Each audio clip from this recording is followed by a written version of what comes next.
Today, we are going to make ourselves some amigurumi sticks, or more widely known as ammy sticks, made popular on Instagram by a creator called Dandelion Tonic, and she makes really cute stuff.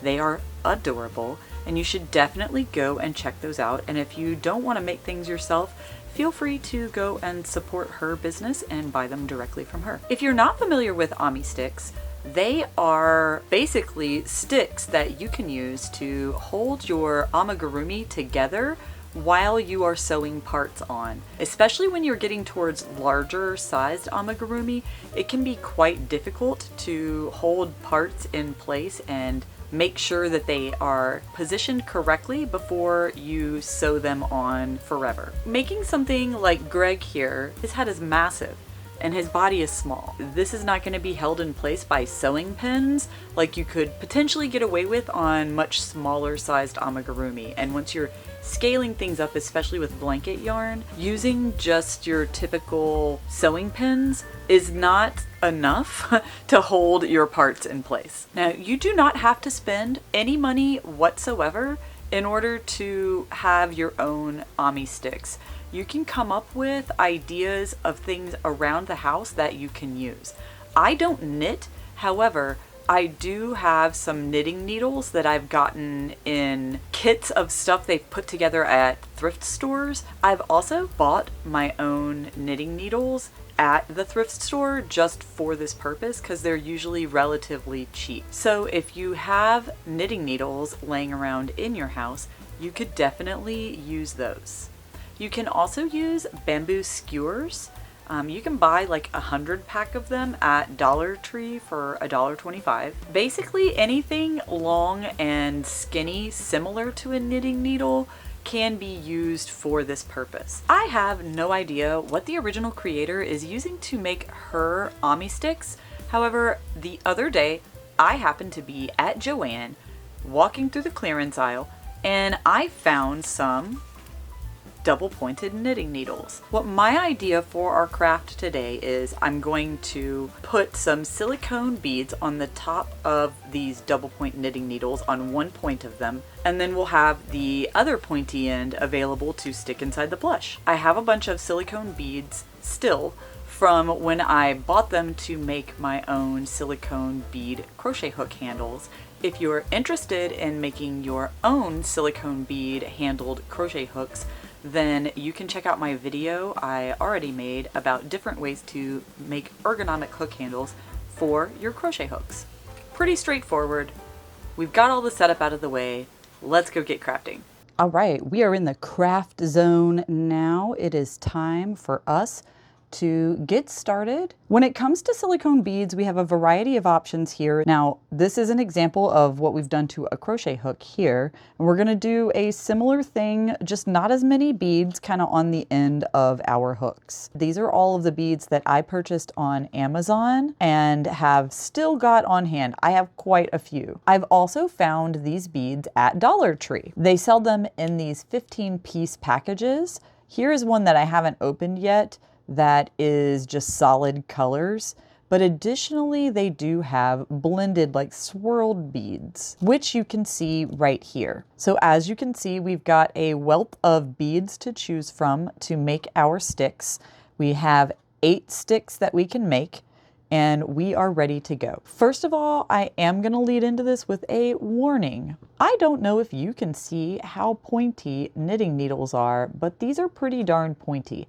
And if you're using any amount of force to get beads onto them, you run the risk of stabbing yourself. Please use the utmost of caution and safety when you are engaging in putting silicone beads on crochet hooks or on these double-pointed knitting needles. These double-pointed knitting needles are pretty sharp and you could really hurt yourself. So I want you to make sure that you are exercising caution. Please keep your hands free, like your palms, free and clear of these when you are putting your silicone beads onto them, as well as keep your head away from this project. If you're leaning over and looking down and this slips out of your hand and flies upward and hits you in the eye, you could really be hurt, and I don't want anyone to be injured. I will be showing you and reminding you when we're making these of how to do this safely. Some tools that we have at our disposal to aid in this process is a bowl of soapy water. Now this does just look like water,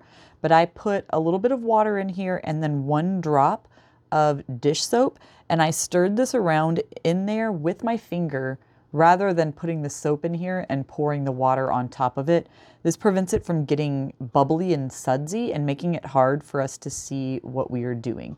I also have a dry towel here, first of all, to help us with the drips of water that we may encounter, but to also use to give us grip and leverage with this project to hold this steady. I do have 2 different gauges here. We've got a 2 gauge and a 3 gauge. We're gonna start with the 2 gauge because it's skinnier. It'll be easier for us to get beads on and off of it. So we've got our needles free of its package. The next thing we need to do is decide what color beads and how many beads we are going to be placing onto these. What I'm thinking is we could do 1 round bead and 1 focal bead on the top of this, since these are such short sticks. So first let's decide what color beads we want to do. Since we can only do so many beads, I think it would be fun to either do the glow-in-the-dark beads or the swirly beads as our single silicone round bead, and then we can pick a matching skull color to go with. I think a couple of these swirly beads would be fun candidates. It's just really hard for me to resist the call of the glow-in-the-dark beads. I've got 2 beads selected, and now we are going to go forward with putting our beads onto our knitting needle. For safety purposes and storing them, we could also put a bead onto the exposed end, which I think might be a fun addition.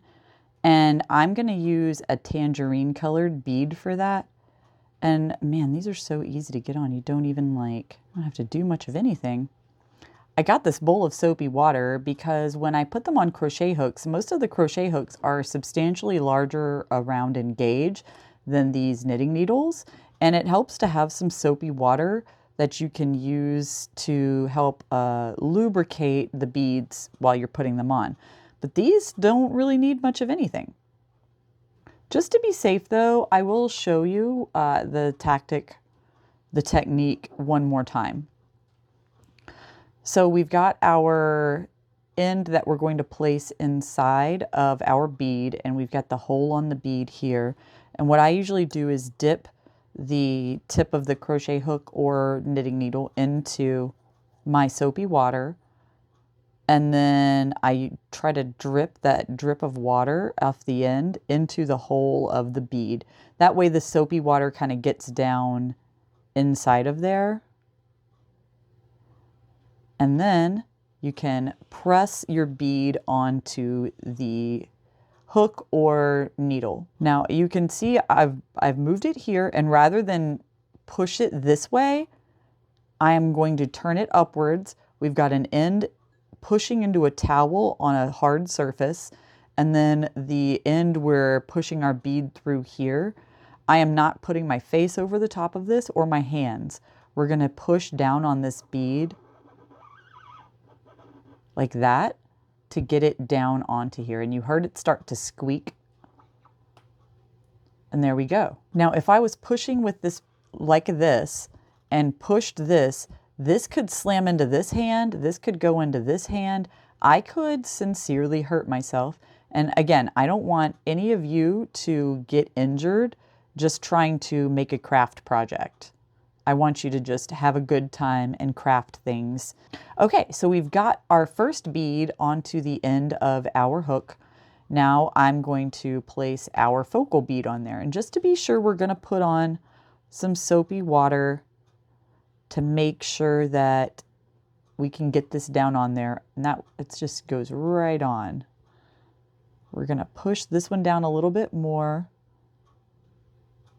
Now if I push this down any further, the tip is going to come out of here. I want to make sure I have enough clearance to keep my skull bead on while also making sure that the tip of the needle isn't sticking out the top. One stick down. So now I'm just going to make a bunch more in the same fashion.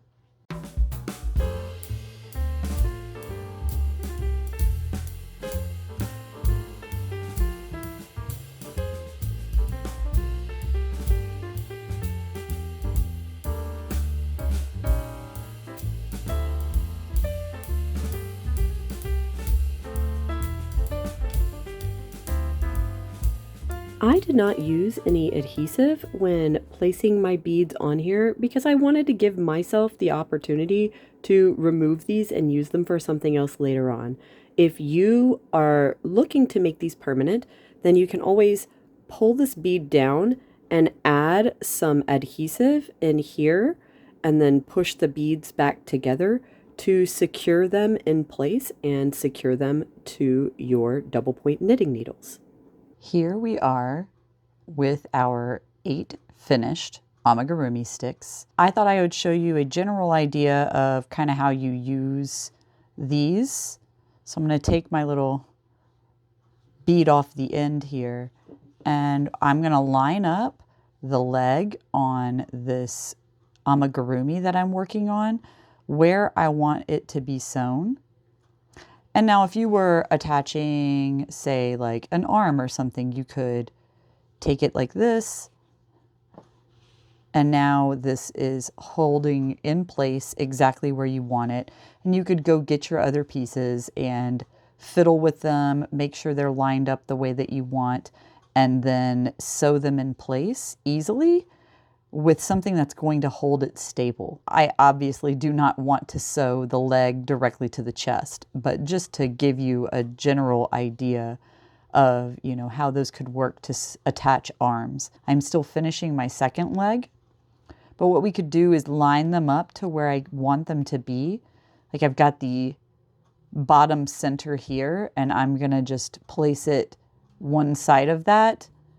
And then I'm going to take my ammy stick and just place it in like that. Now it's holding itself in place where I need it. And then I can thread up this needle and then sew this part in place with the stick, keeping it steady for me. Once you get to a certain size of amigurumi, pins like this are just not going to hold it in place. So there is an idea of how you could use these little sticks and how I'm going to use them when I finish my second leg on this project and go to sew it together. I hope that you enjoyed today's video and that you learned something fun and useful.